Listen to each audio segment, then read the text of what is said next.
الحمد لله وكفى وسلام على عباده الذين اصطفى أما بعد فأعوذ بالله من الشيطان الرجيم بسم الله الرحمن الرحيم وقال ربكم ادعوني أستجب لكم إن الذين يستكبرون عن عبادتي سيدخلون جهنم داخرين عن ابن عمر رضي الله تعالى عنه قال قال رسول الله صلى الله عليه وسلم إن الدعاء ينفع مما نزل ومما لم ينزل فعليكم عباد الله بالدعاء أو كما قال عليه الصلاة والسلام. عن سلمان رضي الله تعالى عنه قال قال رسول الله صلى الله عليه وسلم إن ربكم حي كريم يستحيي من عبده إذا رفع يديه أن يردهما صفرا أو كما قال عليه الصلاة والسلام.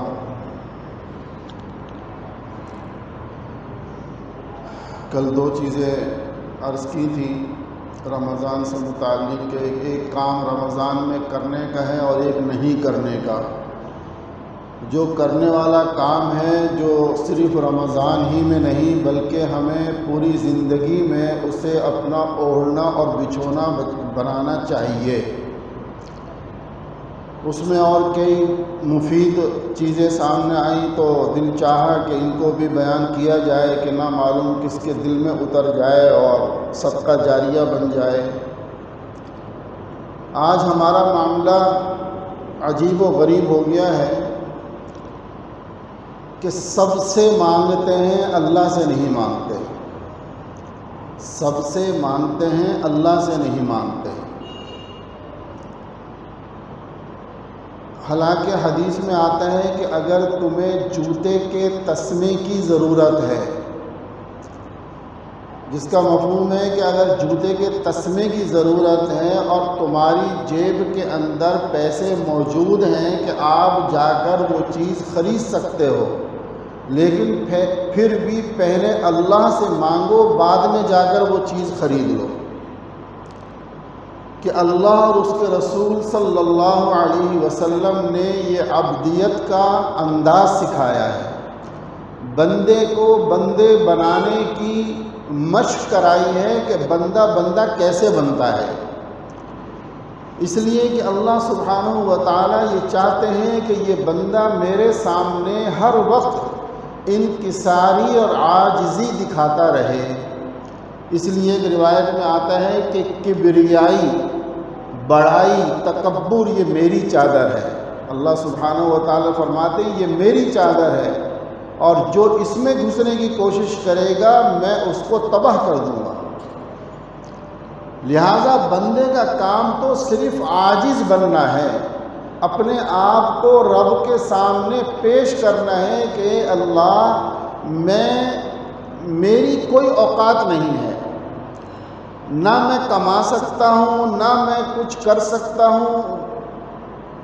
جو کچھ کرنے والی ذات ہے وہ تیری ہے.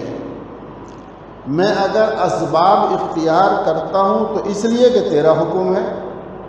میں اگر اسباب اختیار کرتا ہوں تو اس لیے کہ تیرے نبی صلی اللہ علیہ وسلم کی سنت ہے. مثلا ہم بیمار ہوتے ہیں، جو دوا لیتے ہیں تو کیا اس دوا کے اندر کوئی اثر موجود ہے؟ اس دوا میں کوئی اثر نہیں ہے. رب کا حکم ہوگا تو اثر ہوگا، رب کا حکم نہیں ہوگا تو اثر نہیں ہوگا. بارہا اس بات کا تجربہ ہوتا ہے اور مشاہدے میں آتا ہے کہ ایک ہی قسم کی گولی ڈاکٹر 4 لوگوں کو دے رہا ہے، 2 کو فائدہ ہو رہا ہے 2 کو نقصان ہو رہا ہے، کوئی فائدہ نہیں ہو رہا. تو معلوم ہوا کہ وہ کوئی ذات ہے جو کسی کو نفع دے رہی ہے اور کسی کو نقصان دے رہی ہے، اور وہ ذات ہے رب کی ذات ہے. وہ رب کی ذات ہے کہ وہ یہ چاہتا ہے کہ تم اپنا تن من دھن میرے سپرد کر دو، پھر دیکھو کہ میں تمہیں رشک ملائکہ بنا دوں گا. میں تمہیں رشک ملائکہ بنا دوں گا. اگر آپ غور فرمائیں تو یہ جو ہم عبادات کرتے ہیں، کیا فرشتوں کی عبادت سے ہماری عبادت زیادہ ہو سکتی ہے؟ کبھی بھی نہیں ہو سکتی۔ فرشتے جس طرح عبادت میں لگے ہوئے ہیں ہم اس کا تصور بھی نہیں کر سکتے، لیکن یہی ایک چیز ایسی ہے جو اللہ نے اس بندے میں رکھی ہے کہ یہ بندہ خطا بھی کرتا ہے تو رب کو پھر پکارتا ہے، ندامت کے آنسو بہاتا ہے اور اپنے آپ کو رب کے سامنے پیش کرتا ہے کہ اے اللہ میں نے اپنے اوپر ظلم کیا ہے اور تیری ذات معاف کرنے والی ہے۔ اے اللہ میری کوئی حاجت اگر تو نہ چاہے تو دنیا ساری مل کر بھی کوشش کرے تو میری حاجت پوری نہیں ہو سکتی۔ اس لیے ایک دعا جو ہر نماز کے بعد جس کا پڑھنا مسنون ہے، اللہم لا مانع لما اعطیت ولا معطی لما منعت، اس دعا کا مفہوم بھی یہی ہے۔ اللہ، تو یہاں پر جو روایت ابھی میں نے آپ کے سامنے تلاوت کی ہے کہ اللہ کے رسول صلی اللہ علیہ وسلم فرماتے ہیں ان الدعاء ينفع مما نزل ومما لم ينزل، فرمایا کہ وہ مصائب، وہ پریشانیاں، وہ معاملات جو آپ پر آ چکے ہیں، دعا کرنے سے ان میں بھی نفع ہوتا ہے، اور وہ پریشانیاں جو ابھی نازل نہیں ہوئی ہیں لیکن آپ کی آئندہ زندگی میں آنے والی ہے، دعا کے ذریعے سے اس میں بھی فائدہ ہوتا ہے۔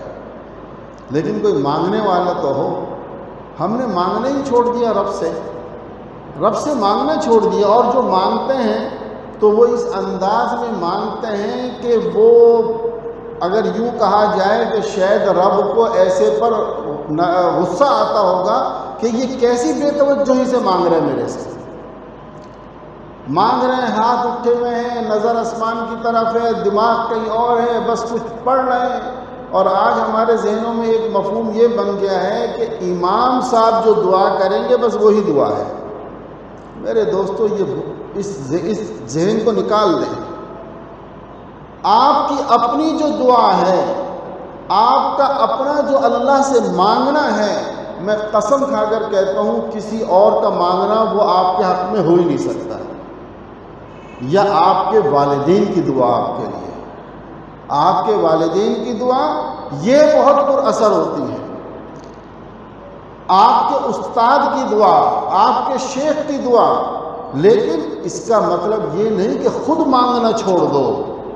جب تک خود مانگنے کی اللہ سے عادت نہیں ڈالو گے اس وقت تک کام نہیں بنے گا۔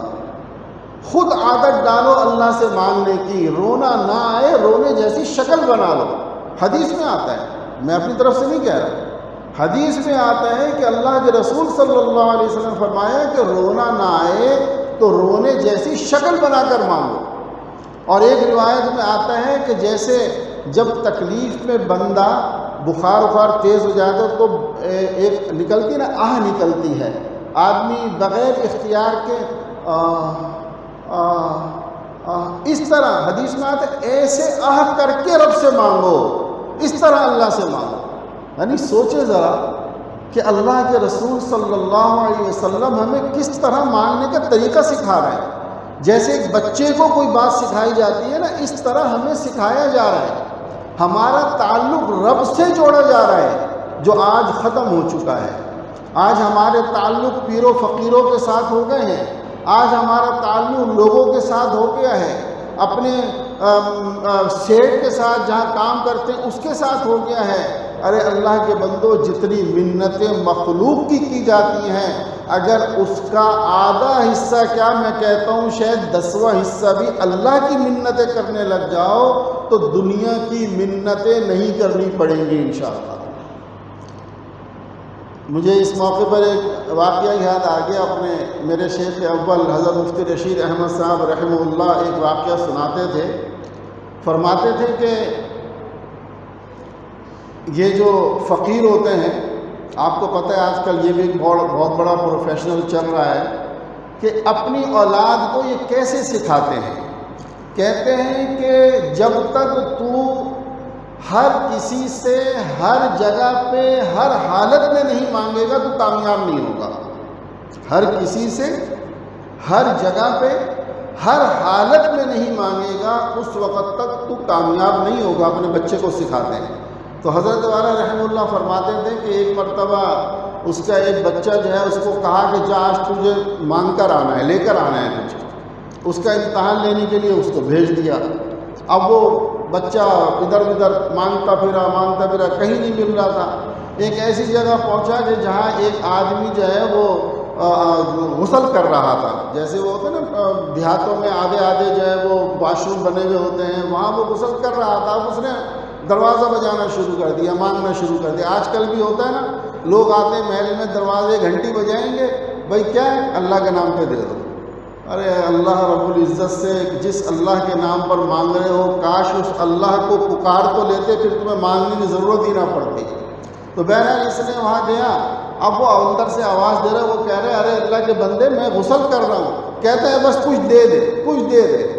اس کو غصہ آیا، وہ اپنی بغل صاف کر رہا تھا، اس نے بغل کے بال اٹھا کے دے دیے، یہ لے کر آ گیا۔ اس کا باپ بڑا خوش ہوا، کہا آج تو کامیاب ہو گیا۔ بات سمجھے کہ آج اس طریقے سے مخلوق کو سکھا رہی ہے کہ تم اس طرح مانگو۔ تو میرے دوستو، مخلوق سے اس طرح مانگنا، جب آخر انسان تنگ ہو کر دے دیتا ہے، تو وہ رب جو یہ کہہ رہا ہے کہ نہیں مانگو گے تو میں ناراض ہوں گا۔ دنیا کے اندر آپ نے کوئی دیکھا ہے؟ یہ روایت میں اپنی طرف سے نہیں کہہ رہا، اس کے اندر یہ دیکھیں ایک روایت جو ابھی گزری ہے یہاں پر، فرمایا کہ من لم یسأل اللہ یغضب علیہ، ترمذی کی روایت ہے۔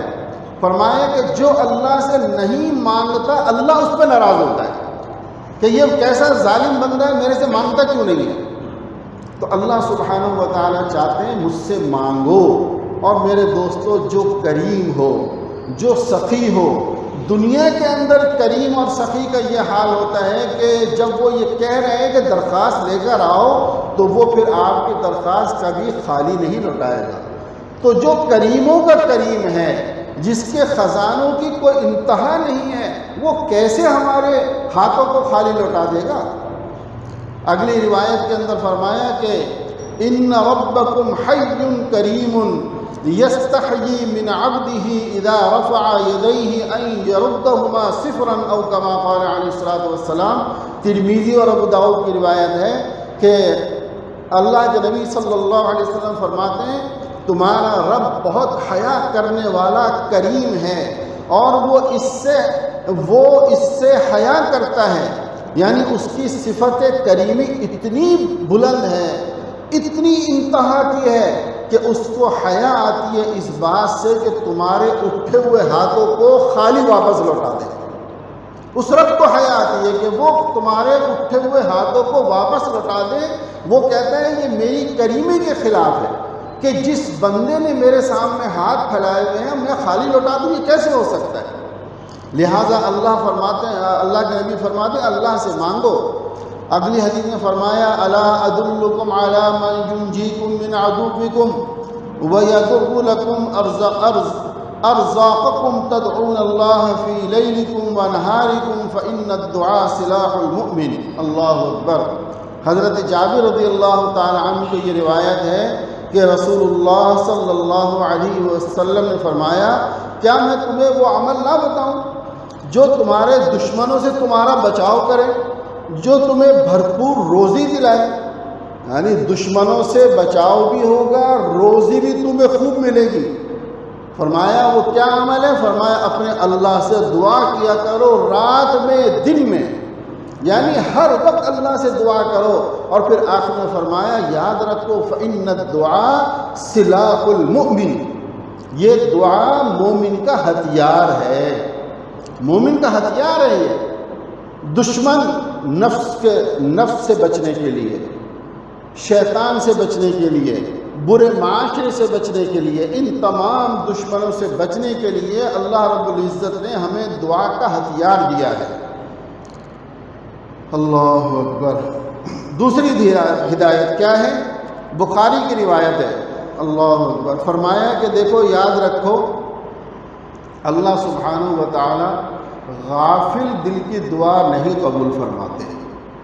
غافل دل، جو میں نے ابھی عرض کیا نا کہ ہاتھ اٹھائے ہوئے ہیں، مانگ رہے ہیں، بس بے دلی سے مانگ رہے ہیں، نہیں۔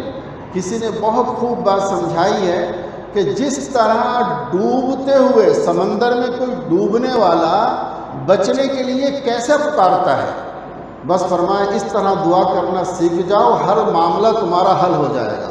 یہی تمہارا اسم اعظم ہے کہ ایسے مانگنا۔ اس لیے دیکھو دعا جو ہے نا، یہ کوئی الفاظ یا ہاتھ اٹھانا یا یہ آپ اس کو ایک لبادہ، ایک طالب تو کہہ سکتے ہو، لیکن دعا تو اصل وہ دل کی کیفیت ہے جو انسان پر کسی غم میں طاری ہوتی ہے، یا جب وہ زیادہ محتاج ہوتا ہے، پریشان ہوتا ہے، یا وہ اللہ سے اپنا رابطہ جب بنا لیتا ہے تو جب چاہتا ہے دل کی وہ کیفیت طاری ہو جاتی ہے کہ دنیا مافیہ سے غافل ہو کر وہ ہوتا ہے اس کا رب ہوتا ہے۔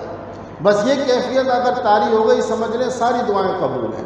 تو فرمایا کہ غافل دل کی دعا قبول نہیں ہوتی۔ دوسری ہدایت فرمایا کہ کبھی بھی یہ نہ کہو کہ یا اللہ اگر چاہے تو مجھے رزق عطا فرما دے، چاہے تو میری مغفرت فرما دے، نہیں ایسا نہ کہو۔ کیا فرمایا سنیں، بخاری کی روایت ہے، بخاری شریف کی، فرمایا کہ اذا دعا احدکم فلا یقل اللہم اغفر لی ان شئت ارحمنی ان شئت ارزقنی ان شئت وليعزم مسألته انه يفعل ما يشاء ولا مکرہ له او کما قال علیہ الصلوۃ والسلام۔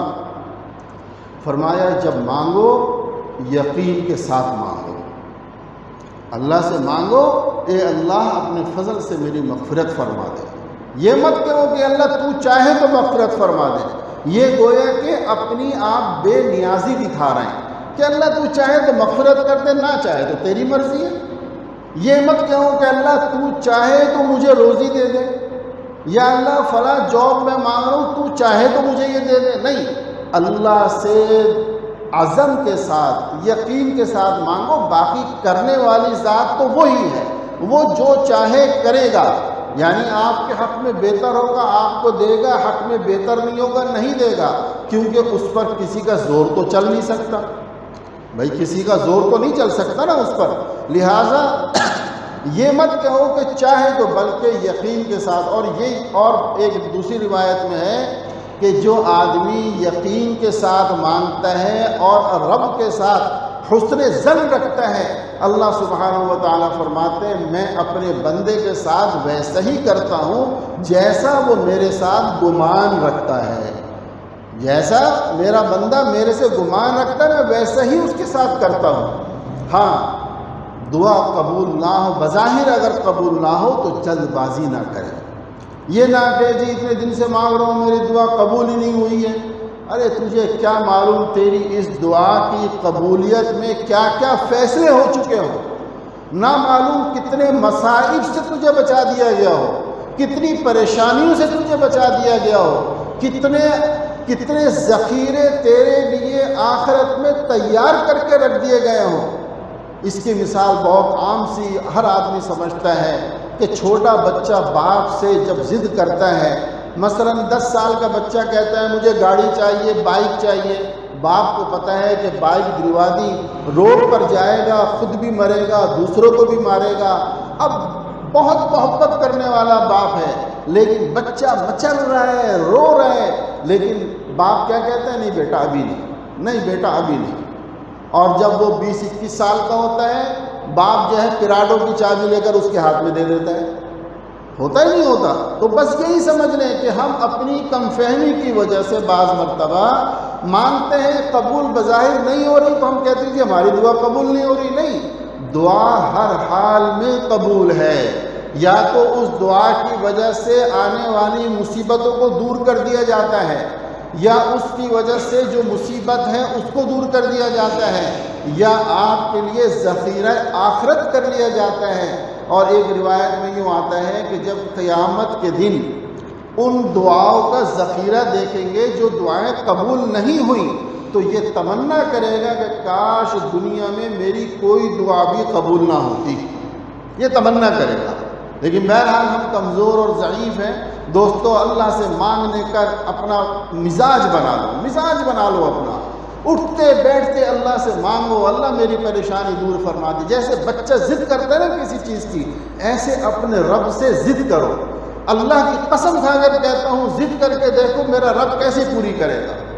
لیکن بات یہ ہے کوئی کرنے والا تو ہو۔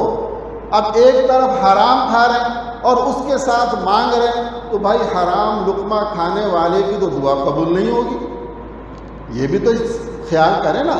ایک طرف ظلم کر رہے ہیں، لوگوں کا حق کھا رہے ہیں، سود کھا رہے ہیں، لوگوں پر ظلم و ستم ڈھا رہے ہیں، اور دوسری طرف جو ہے بیت اللہ جا کر مانگ رہے ہیں کہ اللہ میری فلاں پراپرٹی یہ ہو جائے، میری فلاں یہ ہو جائے۔ آج کل جیسا مزاج بنا ہوا ہے، تو میرے دوستوں بعض مرتبہ دعائیں ان کی بھی قبول ہوتی ہیں لیکن ان میں برکت نہیں ہوتی۔